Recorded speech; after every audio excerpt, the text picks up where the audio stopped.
Почитувани гледачи, добра вечер и добро дојдовте во уште едно ново издание на емисијата Ваш термин. И денеска сме тука за вас за да ве информираме за сите оние проблеми со кои што се соочувате во секојдневието.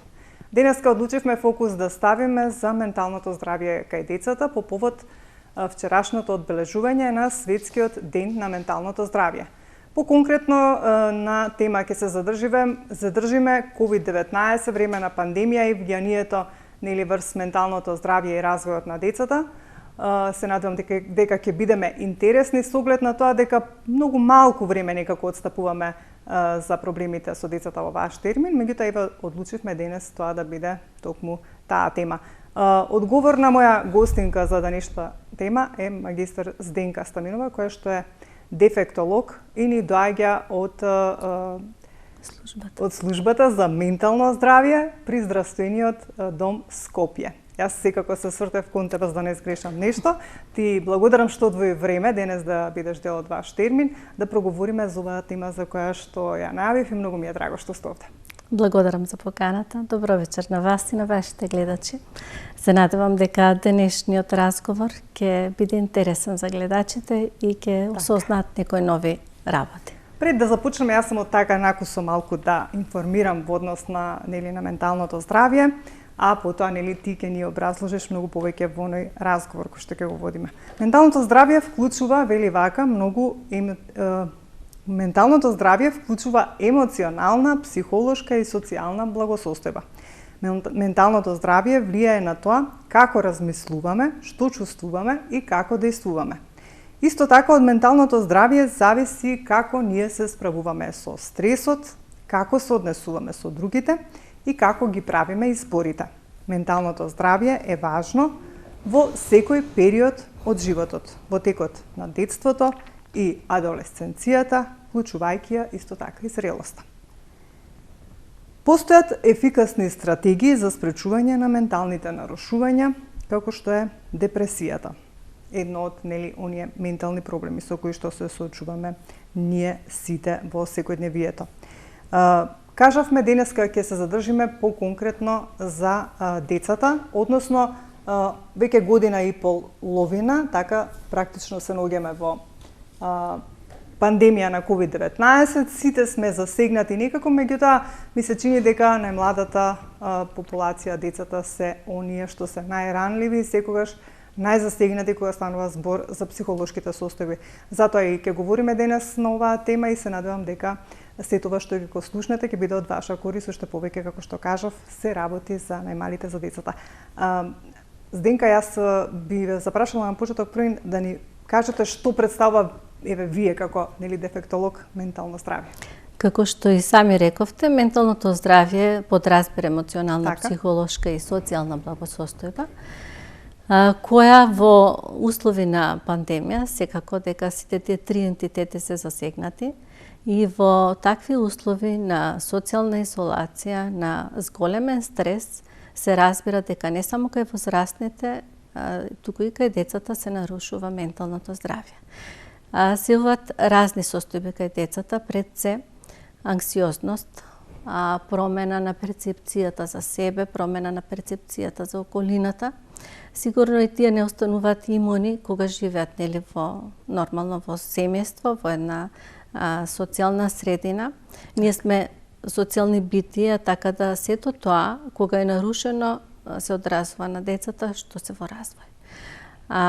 Ако знаеме дека под влијание на стресот кај малите деца, кога тој е во континуиран пораст, како што беше и сега и како што уште трае, нели? Кога семејството е под стрес заради грижата за здравјето на најблиските, на родителите, на децата, за физичкото здравје, нели? Кога во услови на изолација не ограничено и движењето, комуникацијата со другите луѓе, социјалните интеракции, секако дека во такви услови и децата трпат и во еден континуиран стрес, ако се наоѓаат децата во период на развој, кога се најосетливи, нели? доаѓа до невозможност да се развиваат одредени структури во мозокот кои што директно влијат на когнитивните способности, на бихевиоралните, односно на адаптивното однесување, како и на јазичните, на комуникативните и социјалните интеракции. Кога имаме такви услови, секако дека детето не може непречено да се развива и да биде тоа нормално. Во услови кога се затворија и школите и градинките, тоа особено влијаеше пред се на родителите, а родителите нормално дека тој страв и тој стрес го пренесуваат и на своите деца, не сакајќи, али таква беше состојбата и таква е се уште. Неможноста да се справат со одредени проблеми што се појавија, многу семејства остана, многу луѓе остана и без работа, одредено ограничено движење и така натаму, сето тоа се пренесува во семејството, односно на децата, и децата не остануваат имуни на тоа. Исто така читав една статистика во однос на тоа колку пак деца за оваа година и половина остана и без родители. Апсолутно. Сега тоа дополнително ќе се одрази и врз нивното психолошко здравје понатаму и во текот на животот. Така, кај нас нема направено такви студии. Јас следам некои истражувања и правени се во европските земји, особено во Америка, се правени студии како влие пандемијата врз менталното здравје на децата и врз развојот воопшто на децата. И имаме фрапантни податоци колку се зголемени менталните нарушувања, да речеме, кај децата. И тек доправа ќе следат и доправа ќе имаме резултати. Јас мислам дека тој број ќе биде голем, за жал. Мислам дека овие генерации претрпеа многу и ќе им се одрази на понатамошното живење во иднина на учењето и на социјалниот живот воопшто. Дали можеме да очекуваме генерации понатаму од овие деца сега кои што навистина, можеби ако не секој втор трет ќе има проблеми со психичката состојба и психичкото здравје? Да, можеме да претпоставиме, нели? Затоа реков тоа допрво ќе се истражува и ќе се види, се уште пандемијата не е завршена, се уште се наоѓаме во тек на пандемија, се уште не знаеме како ќе биде, меѓутоа во секојдневната работа веќе се согледуваат последиците. Можам да кажам дека бројот на децата со разни потешкоти се зголемува. И за жал во овој период кога нели стравот од излегувањето од дома, стравот за да не се заразиме со COVID-19, всушност направи да не се согледат одредени отстапувања и тоа трае веќе година и пол. И сега веќе кога доаѓаат дечињата на проценка за развојот, кога родителите приметуваат дека имаат некои одредени потешкоти, објаснувањето е дека во овие услови не го приметиле тоа, меѓутоа нели школото почна, па прво, второ, трето деление одеа по кратко, да речеме по 2-3 часа присуствува во школа и сега ќе согледуваат последиците, односно однесувањата на децата, незаинтересираноста за школото, намалениот успех, намаленото внимание, намалената концентрација, родителите бараат помош и тој број на такви деца се повеќе се зголемува од ден на ден. Значи, тоа е нешто, ние работевме и за време на пандемијата, имавме доста. Да, тоа сакам да прашам, како тогаш функциониравте, доаѓа ли? Исто функциониравме како и пред пандемијата и навистина имавме голем број на пациенти. Секако дека пандемијата е тука, меѓутоа луѓето си имаат проблеми, мора да побарат помош. Али сега, после летниот период, и за време на летниот период, али веќе овие 2 месеци имаме енормно зголемен број на пациенти. Така, обично зашто пропусти има, да речеме, во овие неполни 2 години. Замислите во период на описменување на детето, кога треба да се описменува и кога е тој период пропуштен, и сега тргнуваат во училиште, нели веќе училиштата се отворени, и се појавуваат, стануваат проблемите очигледни, тогаш реагираат и наставниците и реагираат и самите родители. Значи да не збориме за предшколската возраст, кај таму е посебна ситуација, мислам дека отпосле ќе дојдат до израз потешкотиите што ќе се појават. Сега повеќе кај школските деца се јавува проблем со тоа што знаете како, социјалната изолација направи пореметување на рутината секојдневна што имаме. На секојдневните обврски децата одеа на активности, се намали, односно е оневозможено спортските активности на отворено.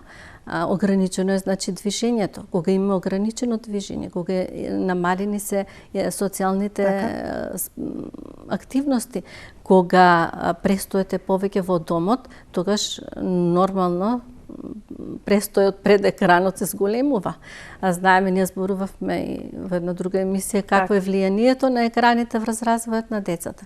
И во таква ситуација, кога имаме на сите тие позитивни работи, намалување или воопшто нема време за таква работа, за спортски активности, за социјални дружби и забави, како и да речеме, значи доаѓа и до промена на рутината и до промена, да речеме, и на сонот, одлужувањето, колку е време траењето, колку е квалитетен сонот, кога имаме поголемо време поминато пред екраните.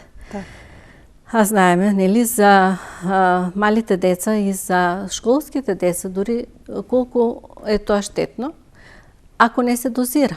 Секако дека децата треба да бидат информирани, треба да бидат во тек со сите тие новитети и со таа технологија, меѓутоа треба да се почитува дозирањето. За мали деца треба да биде тоа изложеност на одредени програми во присуство на родителот кој што нешто ќе научат, за кој што ќе зборуваат, ќе разговарат. Меѓутоа, за пасивната изложеност на екраните, кај малите деца веќе научно е докажано дека прави оштетување на мозочните синапси, додека кај школските деца прави проблем во концентрацијата, во вниманието, нарушено и памтењето. Децата се справуваат и веќе со зависности од екрани, од видеоигрици и така натаму. Веќе во Кина со закон е донесено дека децата до 18 годишна возраст не смеат да играат видеоигрици. Значи, таму се увидела штетноста на тоа влијание. Во тој поглед сметам дека и ние како држава треба нешто да превземеме или почесто да се апелира до родителите, бидејќи родител како родител он не знае што е добро, што не е добро за своето дете, меѓутоа мора да се информираат, да бидат во тек со настаните и со тоа што е добро и што не е добро, бидејќи родителите ги поставуваат правилата, децата треба да ги почитуваат, нели, поредот на нештата, за тоа што родителот има животно искуство, за тоа што има поголема свесност, детето не знае кои се последиците и како ќе влијат понатаму врз неговиот развој, врз неговиот живот, врз неговото здравје воопшто. Така. Говориме нели за време на ковид пандемија, меѓутоа какво влијание има воопшто животната средина врз развојот на децата? Огромно влијание има. Порано се сметаше дека 50%, значи како дете ќе се развива, зависи 50% од генетскиот потенцијал што го носи со себе и 50% од срединскиот фактор. Веќе тоа не е така. Значи, иако детето може да има... многу работите се променија, еве, од ние кога сме биле деца, до сега овие мали деца и генерации. И мораме и ние да менуваме работи, за да бидеме во склоп со промените во општеството. Значи, ако детето има добар генетски потенцијал, значи 100% добар генетски потенцијал, ако срединскиот фактор е лош, односно немаме добра здрава средина, стимулативна средина, за да го извади тој потенцијал, тогаш тој потенцијал ќе пропадне, иако го поседува. Заради тоа, колку што е важна генетиката, односно генетскиот потенцијал, толку е важен и срединскиот фактор. И се поврзувајќи го со условите на пандемијата, родителите треба да бидат свесни за да го негуваат тој потенцијал, за да се посветуваат на децата, за да можат максимално да го извлечат тој потенцијал генетски што го поседува детето. Да му овозможат здрава средина да го развива тој капацитет. Така. Какви промени се случуваат? Еве, говоревме на некој начин цело време, меѓутоа какви конкретно промени може да се случат во услови на пандемија кај децата во развој? Еве, може да потенцираме из оние најмалите, из оние кои што се нели во почетокот на образовниот процес, говорам за прво оделенчињата кои што веќе во време на ковид некако мора да влезат во овој процес со маски, со дистанци и така натаму. Така.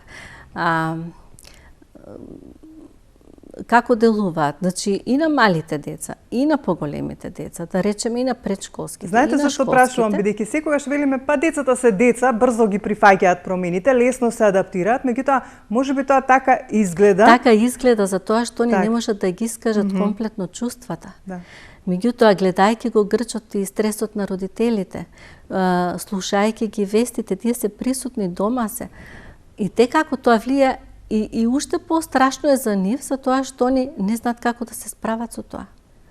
Ако родителот е под стрес, ако родителот е во паника заради тоа што ќе изгуби работата, заради тоа што ќе нема доволно финансии за да им овозможи на децата храна, удобен живот, тој тоа и не сакајќи го покажува.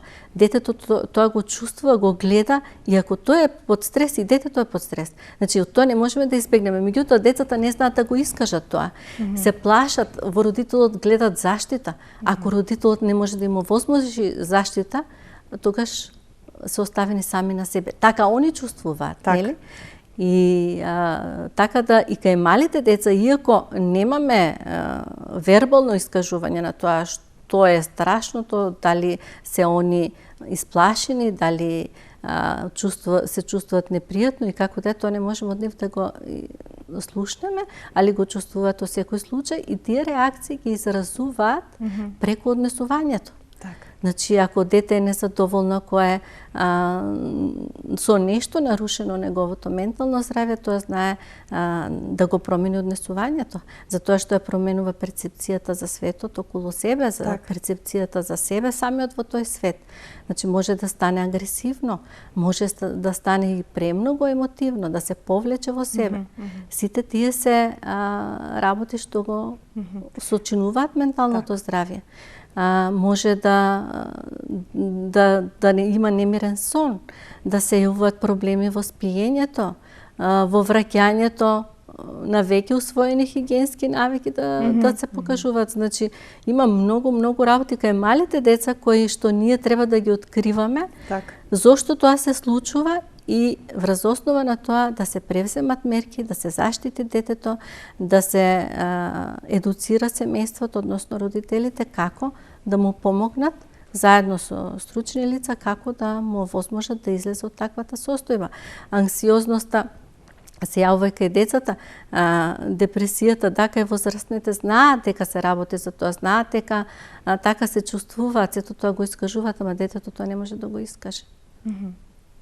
Може преку цртеж и преку однесување, Или евентуално, како што кажавте, ако родителите забележат невообичаено однесување во смисла на повлекување или премногу агресивност, вознемиреност, може дури да се случи со губење на апетит, предпоставувам, тоа се е некако поврзано. Ноќно мокрење и така натаму. Значи, веднаш да побараат стручна помош. Тоа се, работи во доменот на психијатријата, на психологијата, меѓутоа секако ние како тим работиме во заводот во кој што има психијатри, психолози, дефектолози, логопеди во зависност од проблемот што го третираме и може да секако да се помогне за да се спречи понатамошното такво влијание, затоа што такво токсично влијание, реков дека оневозможува развој на одредени региони во мозокот кои што директно влијаат на когнитивните способности, на бихевиоралните способности и на социјалните. И те како е важно едно дете да има комплетно здрава средина за да може да го искаже, да го извади својот потенцијал. Тука некаде ќе ве запрашам околу носењето на маските. Уште минатата година, нели, дечињата можевме да забележиме кога почнува во училиште сите носеа маски, па колку и тоа и како влијае воопшто и тоа носење на маски, бидејќи нели вие фактички го покривате изразот на лицето со маската, не знаете вашето другарче во моментот можеби каков израз на лицето има. Колку тоа влијае исто во однос на сите овие состојби за кои што говориме. Децата учат емоции од лицевата експресија. Кога носиме маски, не се гледаат само очите. Да, ќе речеме дека и очите зборуваат. Меѓутоа, кога немаме целосната слика, комплетната слика на насмевка, на задоволство, на одобрување или во друг правец на лутење или на неодобрување, децата на тој начин ги учат емоциите. Исто така, го учат и говорот. Значи, движењето на устните, на јазикот, заедно со лицевата експресија се учи говорната комуникација.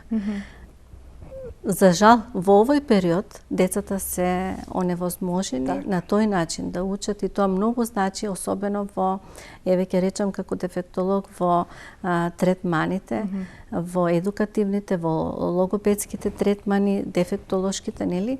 Многу е важна таа експресија на лицето, многу е важен личниот, односно директниот контакт. Ако дете не се допре, не се гушне, не се покаже. Нашава работа е во непосреден контакт со децата. И за жал во овој период за заштита на физичкото здравје ние мораме да носиме маски, визири, кој како се снаоѓа, нели? За да го заштитиме и него и себе си, да не ја шириме болеста. Жално е што е така, се надевам дека тоа брзо ќе заврши и ќе можеме да ги надминеме сите тие проблеми, али за сегашните дечиња што пројавуваат такви потешкоти е потешко оди напредокот, да речеме. Збориме за негативностите, нели, цело време, па има ли нешто позитивно што влијаеше кај децата? Јас мислам дека има. На цела оваа пандемија. Јас мислам дека има. Позитивно е тоа што родителите останаа малку подолго дома со семејствата. Па имаат повеќе време да им посветат на децата. Да, имаат повеќе време да им посветат и пак ќе речам зависи од капацитетот на родителите.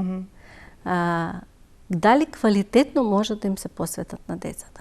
Оти не е само важно да бидеме дома присутни, важно е и таа присутност како ќе искористиме со децата. Ако ние на детето му покажуваме љубов, разбирање, заедничко внимание, па дури заедничка игра, зашто да не, нели?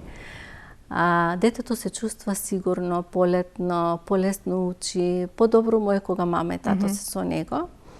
Меѓутоа, ако родителите се дома и ако не се посветуваат квалитетно на децата, тогаш мислам дека е залудно присуството.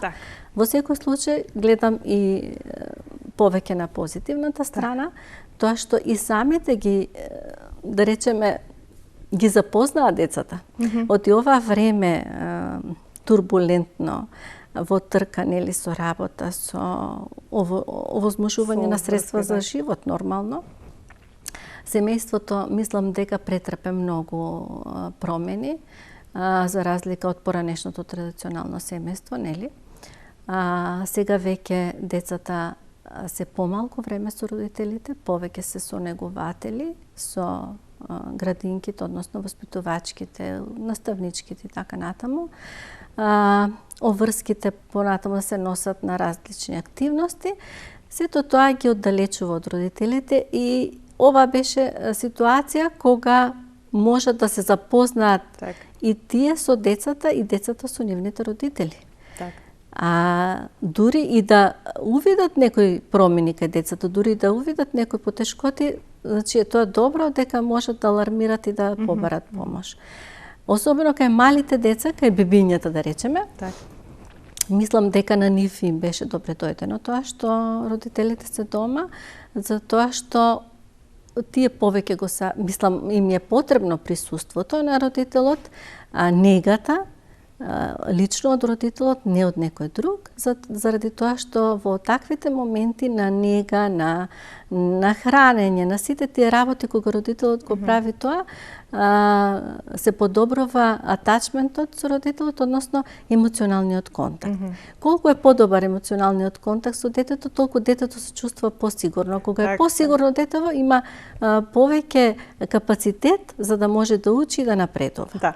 Можев да забележам и јас, нели, додека траеше цела оваа пандемија, дека сите некако тоа го потенцира. Значи, нешто позитивно што излезе од сето ова е што додека бевме нели затворени, што се вели по цел викенд во карантин, значи некако не сближи, не сближи да моравме да бидеме заедно со семејството и се надевам дека нели сите оние кои што бевме така правилно го искористиле тоа време, како што кажавте, да не само да бидат присутни, туку и навистина да го искористат тој момент и тоа време за да се посветат на децата, да поразговараат со нив, па дури нели ние возрастните, да најдеме можеби некој решение за некој проблем ако сме имале или пак да осознаат некој проблем ако имаат децата. Така.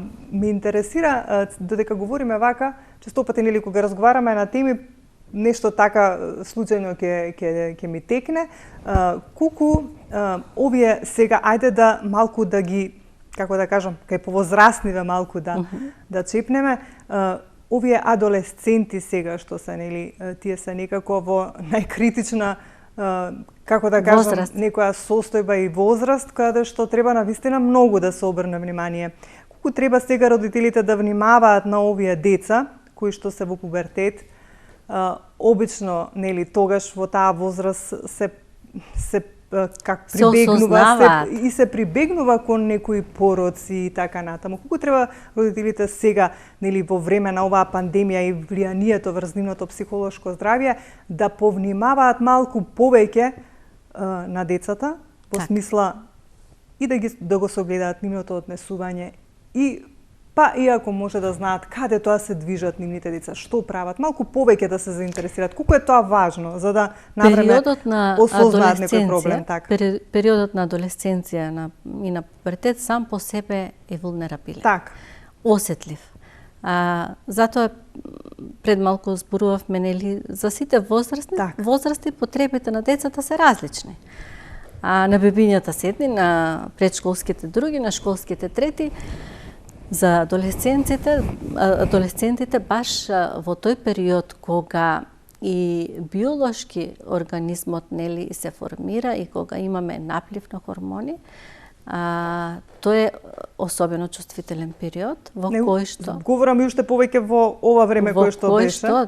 Во кој што тие самите тежниат нели да се осознаат кои се, што се, зошто се и се може да паднат под влијание на одредени нели предизвици, негативни. Меѓутоа, воспитувањето не почнува од периодот на адолесценција. Така. Воспитувањето кај децата почнува од самото раѓање. Доколку родителот правилно го води не сите фази од развојот, детскиот, школскиот и така натаму, и го насочува на тоа. Затоа пред малку реков, родителите знаат што е добро, што не е, бидејќи имат животно искуство, нели? Правилно и адекватно. Што значи тоа? Ако воспитувањето на децата е со карање, со викање и со потенцирање на негативните работи кај детето, нема да имат влијание врз него.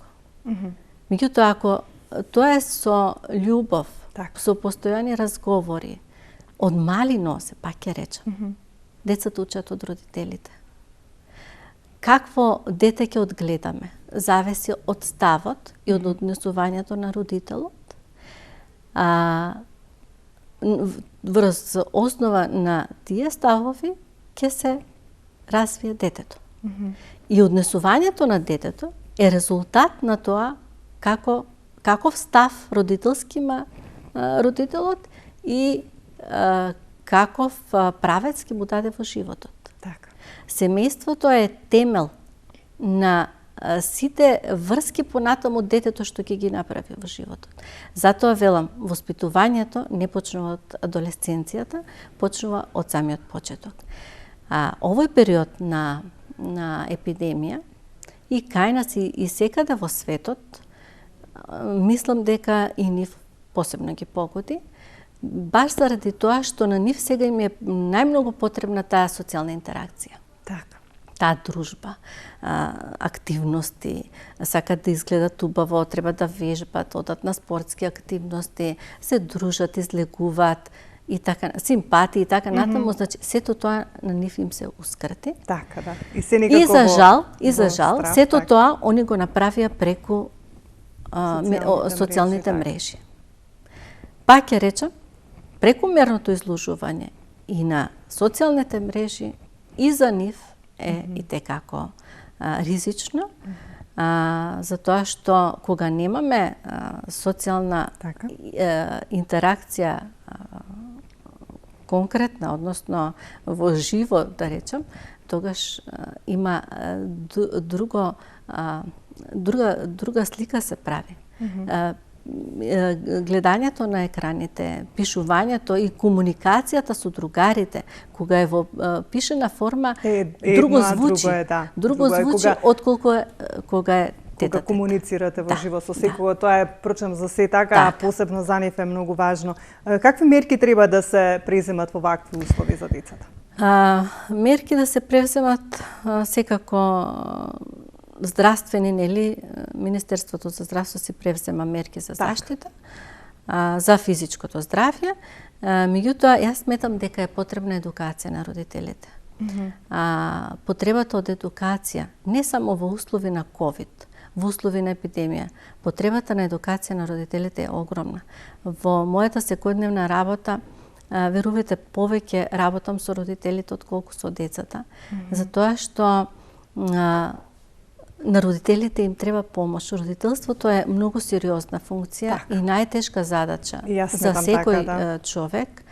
И родителот треба да поседува одредени компетенции кои што ќе ги развива секојдневно, нели, врз основа на лично градење, врз основа на комуникација со одредени стручни советувалишта или стручни лица, во секојдневна комуникација со дали се тоа градинките, дали се школите, се во интерес на детето. Значи, секој родител сака да биде идеален родител.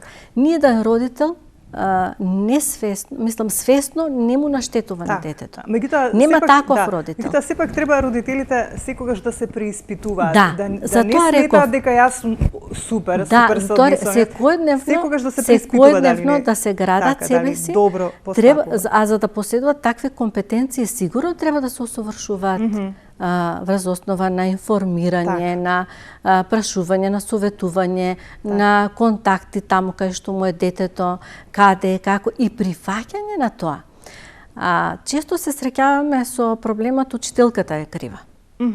Да, секогаш некако вината ја префрламе на друг. Да, значи ако имаме проблем, вината прво треба да ја побараме во нас.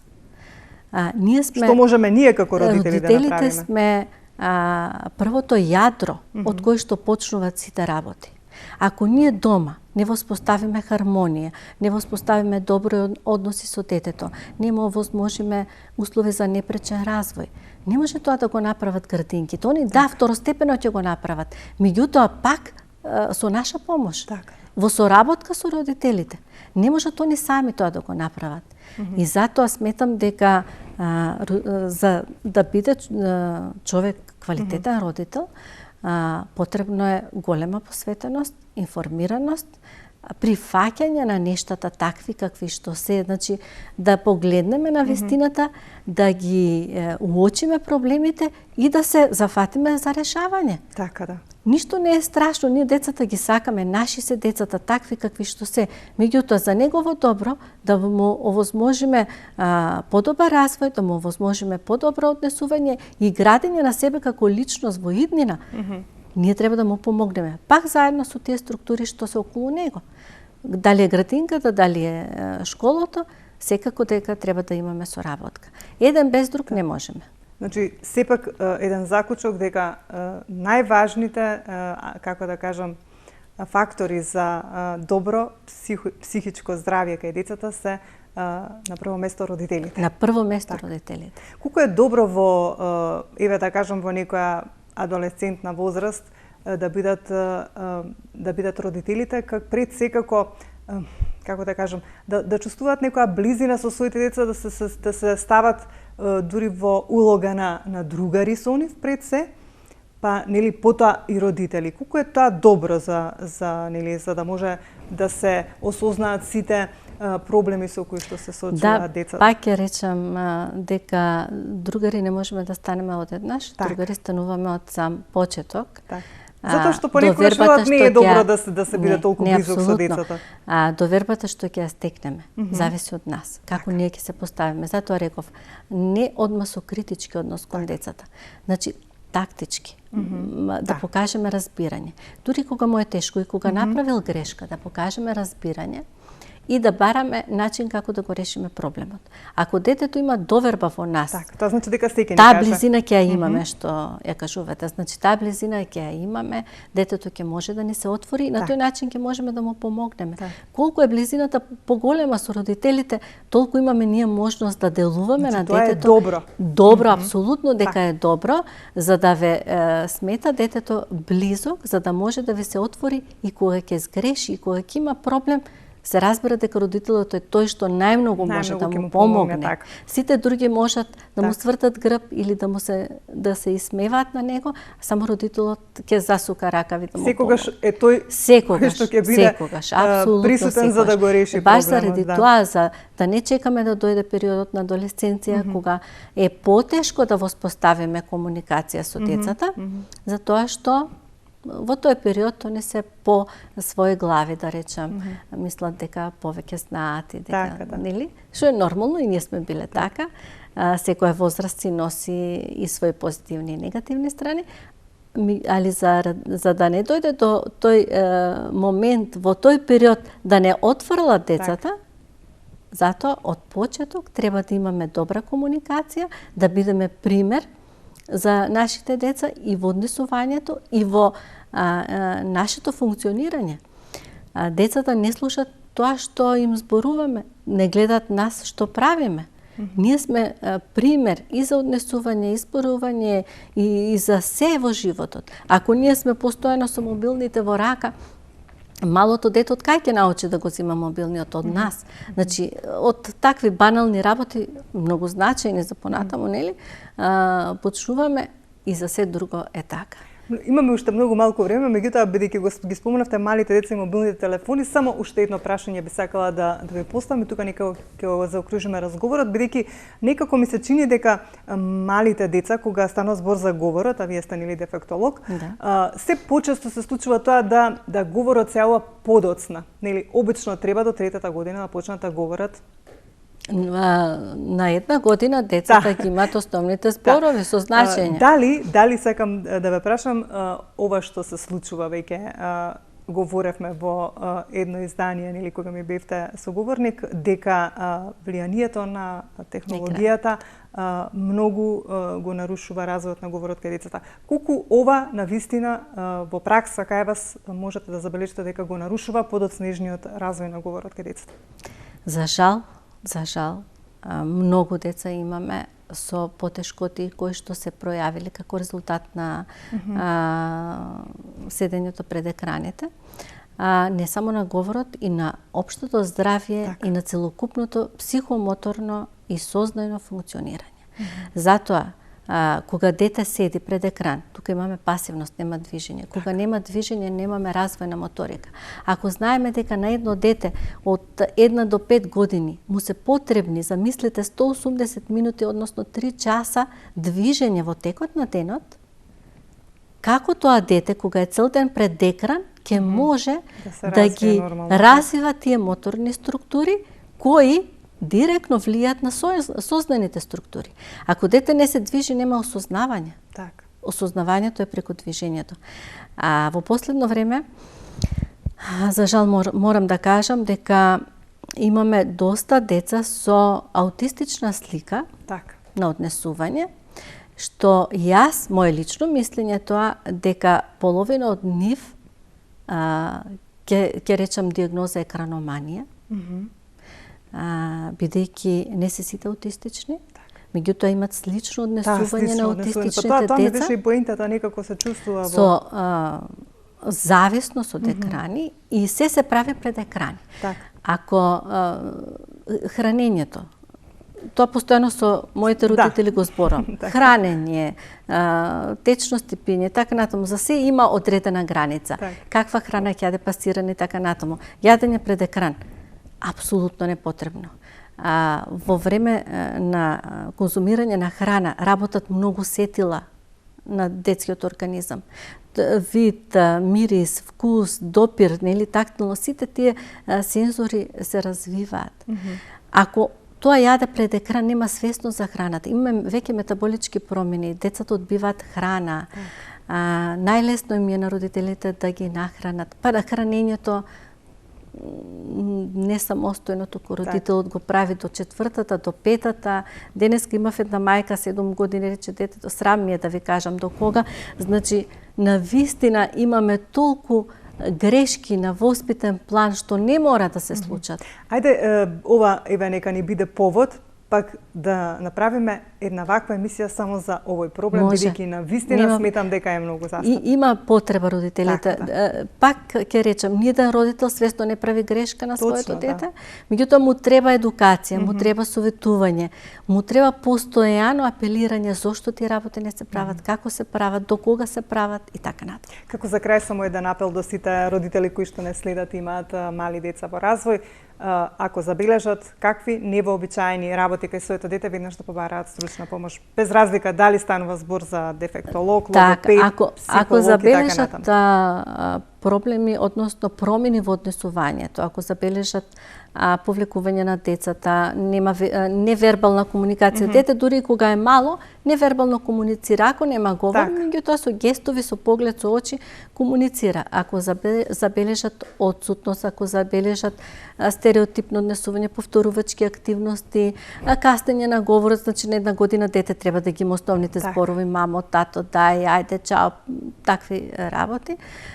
Ако забележат промени во неговото однесување или говорат веќе на 2 години не се јавува, треба потхитно да се јават во службите кои што работат со деца, дали сме ние служба за ментално здравје, дали и други во градот постојат. Важно е да се добие советување, да се добие стручна помош за понатамошно патување и за превземање на времено мерки. Колку е детето помало, толку полесно може да се надминат потешкотиите, ама кога веќе ќе помине одредена возраст, се потешко и потешко, затоа што сите тие навики лоши што ги имало се зацврстуваат, детето има неможност за учење и потешкоти третманот. А и воопшто за децата, кога говоревме на тема COVID-19, за сите родители, ако кај децата забележат невообичаена агресивност, повлекување, емотивност, проблеми со сонот, исто така да се обратат до психолог. Емоционално ако реагира преосетливо или неосетливо, затварање во себе, ноќно мокрење и така натаму, да се јават навреме. Ви благодарам многу за денес денка. Драго ми беше што повторно ми бевте мој соговорник во ваш термин.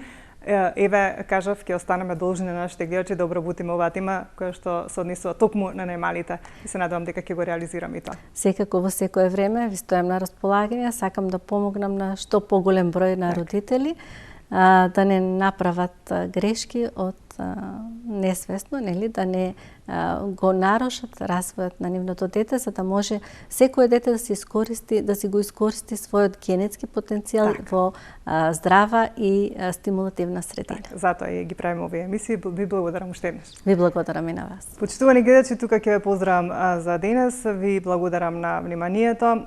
Вие останете во добро здравје, грижете се за своето здравје, грижете се за најмалите дечињата. Ние повторно се гледаме за 7 дена во исто време.